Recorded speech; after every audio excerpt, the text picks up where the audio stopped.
Olá, galerinha, tudo bem com vocês? Espero que sim. Esta é a nossa terceira aula desta série de aulas sobre contos de assombração.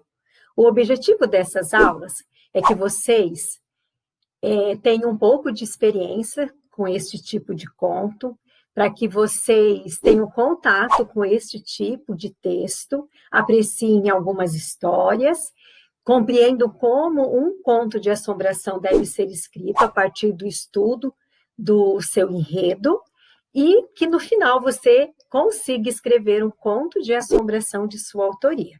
Na aula 1, eu apresentei para vocês o gênero textual. Na aula 2, nós estudamos quais são os elementos da narrativa de um conto de assombração. E nesta aula, eu apresento a vocês um enredo para que você consiga escrever um conto de assombração de sua autoria. É isso mesmo. Hoje você vai se tornar o autor de um conto de assombração. Então, deixei aqui na nossa primeira tela, como nas outras aulas também, uma sugestão de alguns livros infantis com contos de assombração, que o objetivo do trabalho aqui é fazer com que vocês apreciem esse tipo de texto, sintam um medinho, mas se divirtam, e que ninguém fique com medo de dormir e apagar a luz, não é mesmo? Eu deixei aqui alguns títulos, e eu quero conversar com vocês sobre esses dois títulos hoje. Era uma vez uma bruxa. É um livro muito bacana. E você, tem medo de bruxa? Se você tem, lê este livro, é muito legal. E o livro O Monstro no Armário. Quem nunca foi dormir e ficou com medo de sair de dentro do guarda-roupa uma assombração? Ou quem nunca olhou debaixo da cama para ver se não tinha um monstro lá? Eu já fiz isso e eu sei que você também. Então, nós estamos estudando esse gênero textual de uma forma leve e divertida. Vamos para a nossa próxima telinha. Eu lerei mais um conto de assombração para vocês. Hoje, a história que eu lerei é A Morte e o Pescador. E separei aqui no glossário algumas palavras que vão facilitar o seu entendimento enquanto eu faço a leitura. A gadanha, que vocês já conhecem, né? A foice da morte. Irapique é uma palavra que quer dizer perder-se, arruinar-se. Ela aparece no nosso texto de hoje. Caniço é a vara fina usada para pescar, e vergando é quando algo está se dobrando, curvando-se. E nós temos aqui os personagens principais do nosso conto de assombração de hoje, que é a morte e o pescador. Qual será a aventura que ele vai viver com ela? Vamos, então, à leitura do texto. Deixa eu me colocar pequenininha aqui dentro da lua. Vamos à leitura. A morte e o pescador. Há muito tempo, quando os bichos falavam e a lua não vinha da Ásia, um pescador viveu uma tremenda fase de azar. Por meses não conseguiu pegar nem mesmo uma sardinha. A mulher dele alimentava os 11 filhos com sopas de raízes e capim, mas até as raízes e o capim estavam acabando. Então, para completar, nasceu o filho número 12. O pescador olhou o menino e disse, antes de ir para o mar, se não pegar nada hoje, desisto. Vou para a cidade. Com a sorte, arrumo um emprego, senão, viro mendigo. A mulher não disse nada. O pescador procurou um lugar onde nunca tinha ido antes. Era perigoso, com rochas a pique, as ondas batendo com força. Ele preparou o anzol e o jogou o mais longe que pôde. Na mesma hora, sentiu o peso na linha, o caniço vergando. Fisguei um, o pescador disse alegre, e é dos grandes. Recolheu a linha com todo cuidado. Não era peixe não, mas uma velha gadanha. O pescador atirou a gadanha numas moitas e resolveu continuar pescando. Mas o anzol foi ao fundo e o pescador sentiu o peso na linha e o caniço se vergando. Desta vez, não ficou alegre, simplesmente recolheu a linha. Não era peixe não, mas um afogado, com uma veste preta como de monge. O pescador desenganchou o anzol. O coitado, sobrou apenas o esqueleto. O afogado respondeu, bom dia, eu sou a morte. O pescador deu 2 passos para trás. A morte se levantou, as vestes encharcadas, grudadas nos ossos. Calma, pescador, ainda não é a sua hora. Encorajado, o caçador perguntou, O que você fazia no fundo do mar? Tive muito trabalho esta noite num navio pirata. Ele naufragou bem ali. No meio da tormenta, perdi a gadanha. Procurava por ela quando você me fisgou. Ela está ali, o pescador disse, mostrando a moita. A morte pegou a gadanha, deu uma examinada e disse: está perfeita. Muito obrigada. Quero recompensar você. Precisa de alguma coisa? Olhe, preciso de tanta coisa que nem sei o que dizer. Peça o mais importante. Preciso de uma madrinha para o meu filho que nasceu hoje. A morte ficou pensativa um momento. Aceito. Como presente para o meu afilhado, dou um conselho a você. Jogue o seu anzol ali, onde as duas ondas se encontram. Dito isso, a morte foi embora. O pescador, sem entender, obedeceu, mas não pegou nenhum peixe, só sacos com moedas de ouro. 12 sacos, como se fosse um para cada filho. Rico com o tesouro pirata, o pescador fez uma grande festa para o filho menor. A morte compareceu. Não aceitou nem um doce, nem uma bebida. Batizou o menino e foi embora. Na saída, disse ao pai: se ele precisar de alguma coisa, me chame. Não precisou. O menino era saudável, alegre e muito traquinas. Passaram-se tantos anos que o pescador até se esqueceu da comadre.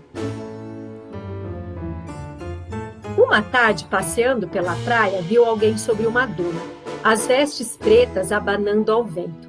Quando chegou mais perto, reconheceu a gadanha na mão direita contra o céu. Então, comadre, há quanto tempo eu esperava você? Chegou a minha hora? Chegou. Posso pedir um favor, já que somos compadres? Depende, se for coisa rápida, gostaria de rezar antes que você me levasse. Pode rezar. Me leve só depois, comadre? Só depois. Pai nosso que... O pescador disse e se calou. E o resto, compadre? O resto eu digo outra hora. Você sabe que não adianta tentar me enganar. A morte disse: sei, mas a vida tem sido boa, ainda tenho muita coisa para fazer. Então, até daqui a pouco, compadre. A morte se virou e sumiu atrás de uma duna. O pescador voltou para casa, pensando sem parar. Não sabia mais como viver.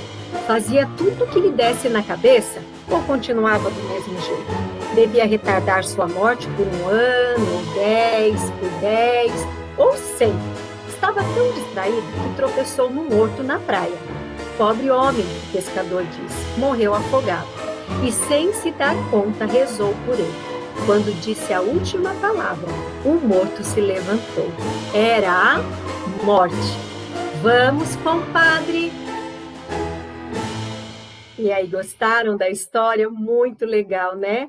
Bem, eu sou suspeita, né? Para falar dos contos de morte morrida, de autoria do Hernani Só. Eu gosto muito dos textos deste autor. Se vocês não conhecem, procurem conhecê-lo.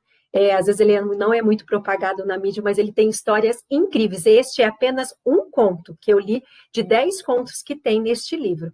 Na sala de leitura da sua escola, verifique lá na biblioteca se não tem este livro. Se não tiver, conversa com a professora da sala de leitura da biblioteca e peça para que eles adquiram alguns títulos deste livro para você e seus colegas poderem levar para casa e ler todas as histórias dele. É muito bacana, gente.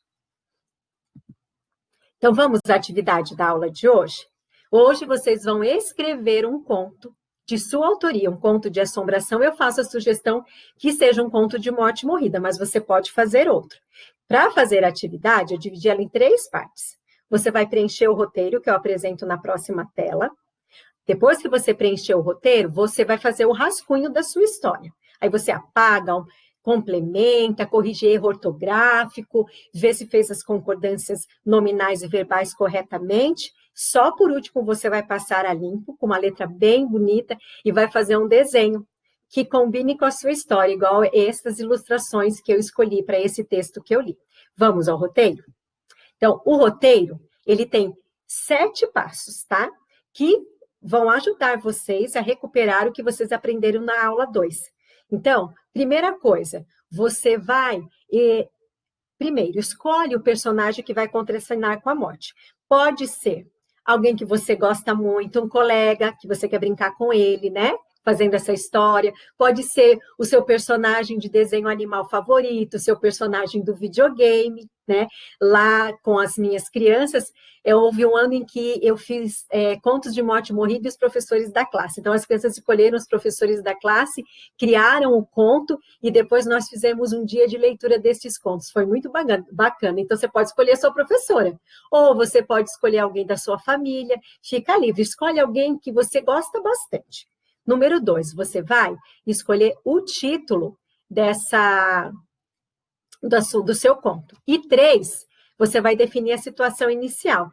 Em qual tempo a história ocorre? Vocês viram hoje que o primeiro parágrafo do texto fala que tempo que foi. Há muito tempo, quando os bichos falavam, você que vai dar esse tempo.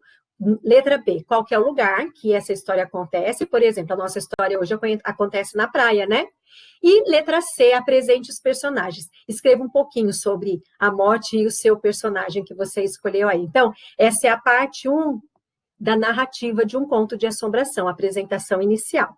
Depois, no roteiro, esse roteiro você copia no seu caderno e você, na frente, vai completando, certo?